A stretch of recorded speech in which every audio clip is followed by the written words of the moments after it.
రేఖకి ఈరోజు ఎపిసోడ్ నుంచి అయితే బ్యాడ్ టైం స్టార్ట్ అయిందని మనం అయితే చెప్పుకోవచ్చు.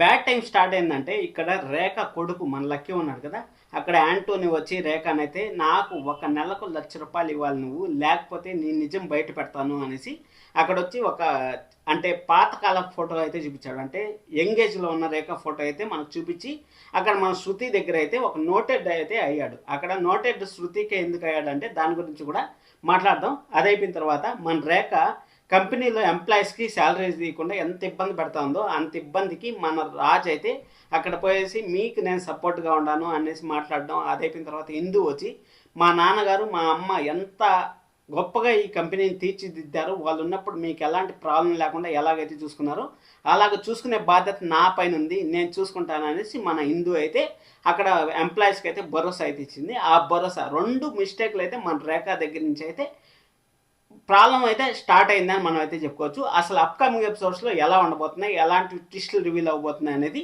ఈ వీడియోలో అయితే డిస్కషన్ చేద్దాం. వీడియోని అయితే చివరి వరకు చూడండి, లైక్ చేయడం అసలు మర్చిపోద్దండి. అలాగే ఎవరన్నా ఫస్ట్ టైం వాచ్ చేస్తా అంటే మాత్రం సబ్స్క్రైబ్ చేసుకోండి. ఒకవేళ మీరు మన వీడియోస్ ముందు బ్రహ్మముడి వీడియోస్ చూస్తుంటే మీకు ఇంకా బాగా అర్థమవుతుంది.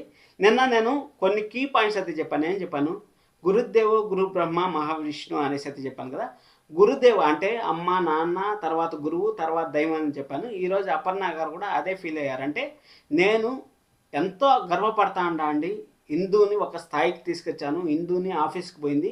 అలాగే ఆఫీస్కి పోయేటప్పుడు మన రాజ్ కావ్య ఎలాగైతే ఉన్నారో వాళ్ళని చూసిన ఫీలింగే నాకైతే వస్తూ ఉంది.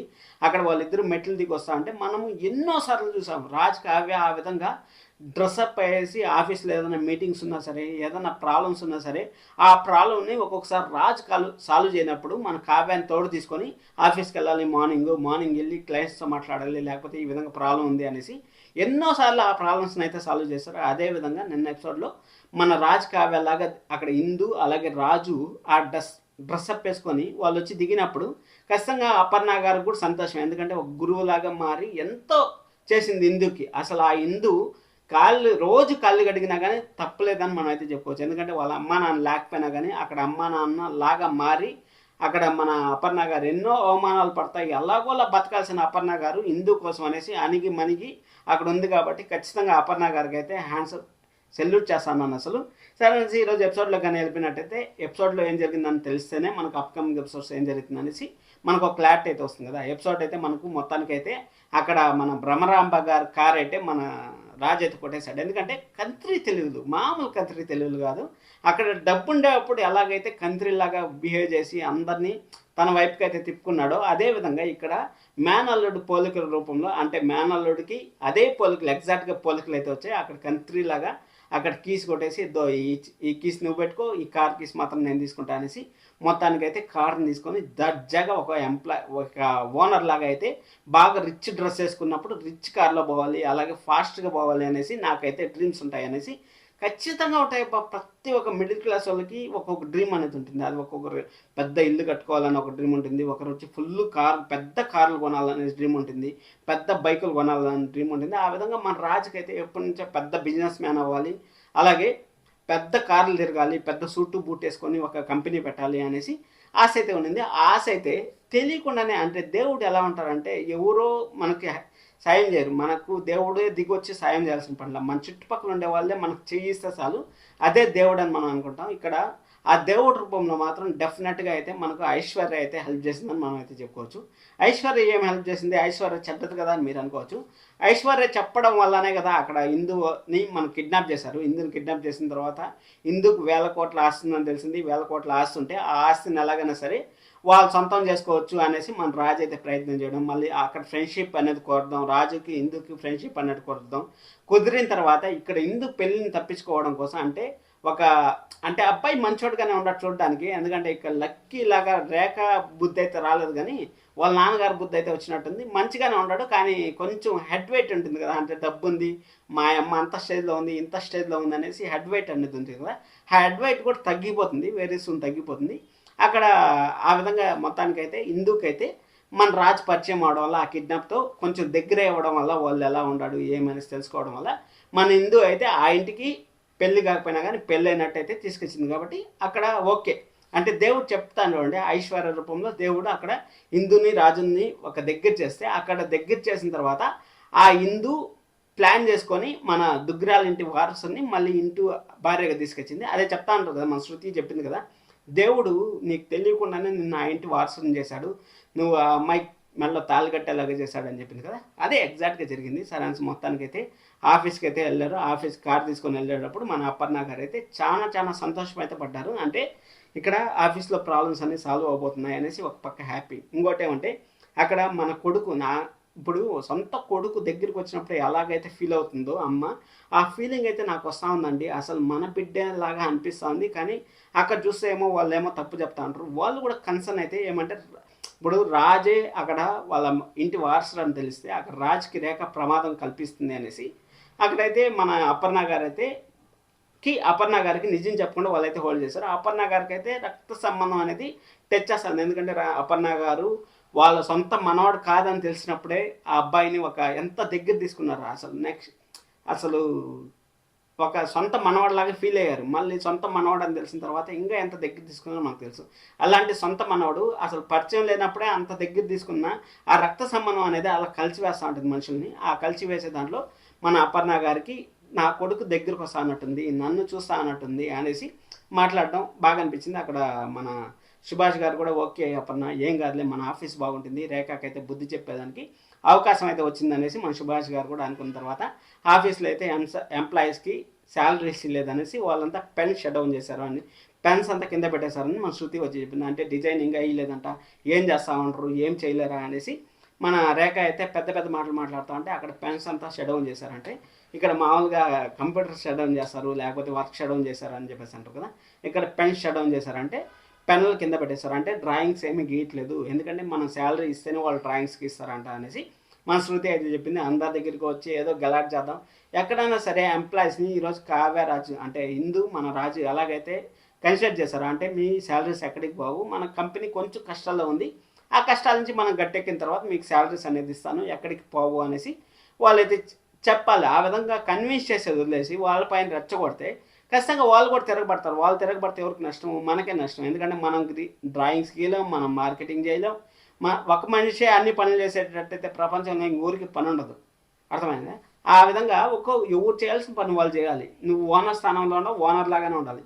నువ్వు వర్కర్గా మారుతావా లేకపోతే వర్కర్గా మారుతావా అనేది నీ చేతుల్లో ఉంటుంది. అలా నువ్వు మారలేవు కదా. మారలేనప్పుడు వాళ్ళతో అణిగి మణిగి ఉండి వాళ్ళ దగ్గర ఏదో ఒక నిదానంగా చెప్పుకొని పని చేయించుకోవాల్సిన వయసు వాళ్ళ పైన ఎగిరితే ఎలా ఉంటుంది చెప్పండి. మీరు ఎవరికి చెప్తారో చెప్పుకోండి, మీ దిక్కులు ఎంత అని చెప్పుకోండి.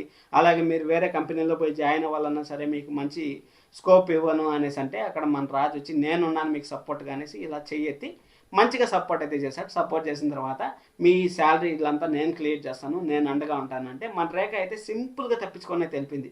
అతను ఇస్తాడంట కదా, తీసుకోండి అనేసి. రేఖ చేసిండే పెద్ద మిస్టేక్ ఏదైనా ఉందంటే అదే అని మనం అనుకోవచ్చు. ఎందుకంటే ఇక్కడ వర్కర్ సైడ్గా నిలబడి ఉంటే నేను చూసుకుంటాను అనేసి నిలబడి ఉంటే రేఖకి ఖచ్చితంగా సపోర్ట్ అనేది దొరికిండేది. కానీ ఇక్కడ మన రాజు చూసుకుంటా అన్నాడు కాబట్టి అతను ఇస్తాడంట మీరు చూసుకోండి అనేసి. అంటే 90% ఆఫీస్ని మన రాజు చేతిలో పెట్టేసినట్టే కదా. ఎందుకంటే ఎంప్లాయీస్కి జీతం ఇవ్వాలంటే ఖచ్చితంగా మన రాజు వచ్చి మన టాలెంట్తో యూజ్ చేసుకొని ఆ టాలెంట్తో ఖచ్చితంగా కంపెనీని అయితే ముందుకు తీసుకెళ్తాడని మనకు తెలుసు. ఆ కంపెనీని ఖచ్చితంగా ముందుకు తీసుకెళ్ళాలంటే వర్క్ చేయాలి. వర్క్ చేసిన తర్వాత మన ఇందుకు కూడా పెద్ద టాస్క్ అయితే ఉంది. ఎందుకంటే ఇక్కడ ఐశ్వర్యకి డబ్బులు క్లియర్ చేయాలి, 10 లక్షలు డబ్బులు క్లియర్ చేయాలి. అలాగే మన రాజుకి డబ్బులు ఇవ్వాలి. అది అయిపోయిన తర్వాత ఎంప్లాయీస్కి శాలరీస్ ఇవ్వాలి. ఇందు తల చుట్టూరా చాలా ప్రాబ్లమ్స్ అయితే చుట్టుకున్నాయి. ఆ ప్రాబ్లమ్స్ అన్నింటినీ అక్కడ మన ఇందు అయితే ఎలా సాల్వ్ చేస్తుంది అనేసి అప్కమింగ్ ఎపిసోడ్స్ గురించి కూడా మీకైతే చెప్తాను. అక్కడ సరైన మొత్తానికి అయితే ఆఫీస్లో ప్రాబ్లం అయితే సాల్వ్ అయింది. ఆఫీస్లో ప్రాబ్లం సాల్వ్ అయిన తర్వాత యాంటీనో వచ్చి మన రేఖ గారి ఫోటో ఫస్ట్ చిన్నప్పుడు అంటే పెళ్లి కాకముందు ఫోటో చూపించి మన శృతికి అయితే చూపించి అసలు ఏ ఊరు ఈయన, ఎందుకు రేఖ మేడం చిన్నప్పుడు ఫోటో తీసుకొచ్చాడు అంటే ఎంగేజ్లో ఉన్న ఫోటో తీసుకొచ్చాడు అనేసి మన రేఖకి అయితే డౌట్ అయితే రైజ్ అయింది. అక్కడ యాంటోనీ ఒక మాట చెప్పాడు, మాది ఈరోజు జన్మ కాదు, 20 సంవత్సరాల ముందు నుంచి మాకు పరిచయం ఉంది, పిలవండి అంటే సరే ఆఫీస్లో ఫోన్ చేసి వాళ్ళ హస్బెండ్ ఎదురుగా ఉన్నా కానీ, ఎందుకంటే అక్కడ రేఖ తప్పు చేసినట్టు హస్బెండ్కి కూడా తెలియదు కాబట్టి అక్కడ నీ కొడుకు వాడు ఇంకా నీతోనే ఉన్నాడా అనేసి అంటే మాకు ₹1,00,000 ఇస్తే కానీ నేను ఇక్కడి నుంచి పోనంటే సరే ₹1,00,000 ఇస్తా అనేసి మన రేఖ అయితే ఒప్పుకుంది. ఆఫీస్ని అక్కడ రాజ్ చేతిలో పెట్టేసింది. మళ్ళీ రూ. 1,00,000 ఎలా ఇస్తుందో అనేసి ఒక పెద్ద టాస్క్ అయితే మన ముందరైతే ఉండబోతుంది అప్కమింగ్ ఎపిసోడ్స్లో. రేఖకైతే టార్చర్ మామూలుగా ఉండదు. అలాగే వాళ్ళ కొడుకు, అలాగే వాళ్ళ బ్రహ్మ కూతురు స్వప్న ఉంది కదా, స్వప్న మదన్ వచ్చి లవ్లో పడిపోతున్నారు. అక్కడ ఒక పెద్ద ట్విస్ట్ రాబోతుంది. అక్కడ మన భ్రమరాంబ పెద్ద కలగంత ఉంది, మన రేఖ ఏదో చేసేస్తుంది, ఏదో పొడిచేస్తుంది అనేసి. ఆ పొడిచేది ఏమీ లేదు. అక్కడ మదన్ అనేవాడు జస్ట్ మదన్ లాగానే ఉంటాడు, కానీ రేఖ కూడా 0.001% మైనస్లోనే ఉంటుంది, కానీ ఎప్పటికీ రిచ్ పర్సన్ అయితే అవ్వలేదు. అక్కడ ఏమంటే అడుగు తినే వాళ్ళ దగ్గర వచ్చి గీక్కు తినేవాడు అంటారు చూడండి, ఆ విధంగా భ్రమరాంబ వాళ్ళు అడుగు తింటామంటే వాళ్ళ దగ్గర వచ్చి గీక్కు తినే రకం అయితే తయారవబోతుంది అనేసి మనకైతే క్లారిటీగా అయితే అర్థమవుతుంది. పాపం పగటి కలగంత అంటారు, కానీ ఎన్ని రోజులకి అంటారు, మహా అయితే ఇంకో 2 వారాలకు అంటారు, లేకపోతే 3 వారాలకు అంటారు, అంతే కదా. అది అయిపోయిన తర్వాత మన లక్కీకి కూడా వాళ్ళ అమ్మ ఎవరు అనేసి నిజం తెలిసే ఛాన్స్ అయితే వెరీ వెరీ హైగా ఉంది. ఇక్కడ ఆ లక్కీ నిజం తెలిసే లోపల మనకు హాస్పిటల్లో ఇప్పుడు హిందూ ముందర ఏముందంటే పెద్ద టాస్క్, ఖచ్చితంగా వాళ్ళకైతే ఎంప్లాయీస్కి అయితే జీతం వేయాలి, అలాగే రాజుకి జీతం వేయాలి. కాబట్టి ఈ 2 పెద్ద టాస్కులు, కాబట్టి ఈ 2 పెద్ద టాస్కులు జరగాలంటే ఖచ్చితంగా ఏదో ఒక పెద్ద ప్రాజెక్ట్ని అయితే పట్టాలి. పెద్ద ప్రాజెక్ట్స్ పట్టిన తర్వాత అడ్వాన్స్ వస్తుంది, కాబట్టి అడ్వాన్స్ వచ్చినప్పుడు దాంట్లో కొంచెం షేర్ అయితే శాలరీ ఎంప్లాయీస్కి అయితే ఇస్తుంది. అలాగే మన రాజు కూడా డెఫినెట్గా డబ్బు అయితే చేరాలి. రాజుకు డబ్బు చేరకపోయిందంటే హాస్పిటల్లో ఉండే వాళ్ళకి ప్రాబ్లం అవుతుంది. ఎందుకంటే అక్కడ డాక్టర్ అయితే చెప్పాడు, ఇక్కడ నేను ఆపేస్తాను, ట్రీట్మెంట్ ఆపేస్తాను నువ్వు డబ్బు కానీ కట్టకపోతే అనేసి. ఖచ్చితంగా రాజుకి డబ్బు అవసరం, అలాగే ఎంప్లాయీస్కి డబ్బు అవసరం, అవన్నీ అవసరం. కాబట్టి ఏం చేస్తారని మనం అయితే చూడాలి. ఇక శృతి అయితే గేమ్ స్టార్ట్ అయిపోతుంది. సీరియల్కి కీ పాయింట్గా మారే ధోరణి ఉంటారంటే ఆ శృతి క్యారెక్టర్ అని మనం అయితే చెప్పుకోవచ్చు. ఎందుకంటే శృతికి ప్రతి ఒక్క నిజం తెలుసు. ఇక్కడ పాత ఫోటో చూపించాడు యాంటోనీ అనేసి, యాంటోనీ పాత ఫోటో ఎందుకు చూపించాడు అనేసి తవ్విందంటే అక్కడ నిజం యాంటోనీకి అలాగే లక్కీకి రేఖకి ఉన్న సంబంధం బయటపడుతుంది. అదైపోయిన తర్వాత రాజే అసలు వారసుడు అనేసి మన రేఖకి తెలుసు. అలాగే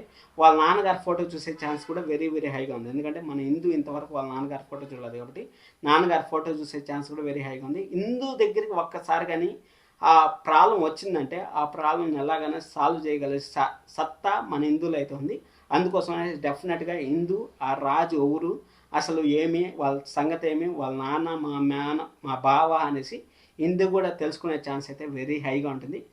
అప్కమింగ్ ఎపిసోడ్స్లో స్క్రీన్ ప్లే కొంచెం ఫాస్ట్గా పోవాలని నేనైతే అనుకుంటాను. సైడ్ ట్రాక్ లేకుండా స్క్రీన్ ప్లే ఫాస్ట్గా పోవాలి అనేసి నేనైతే అనుకుంటాను. ఫాస్ట్గా పోతే ఖచ్చితంగా మళ్ళీ నెంబర్ 1 పొజిషన్ అయితే వచ్చే ఛాన్స్ అయితే ఉంటుంది.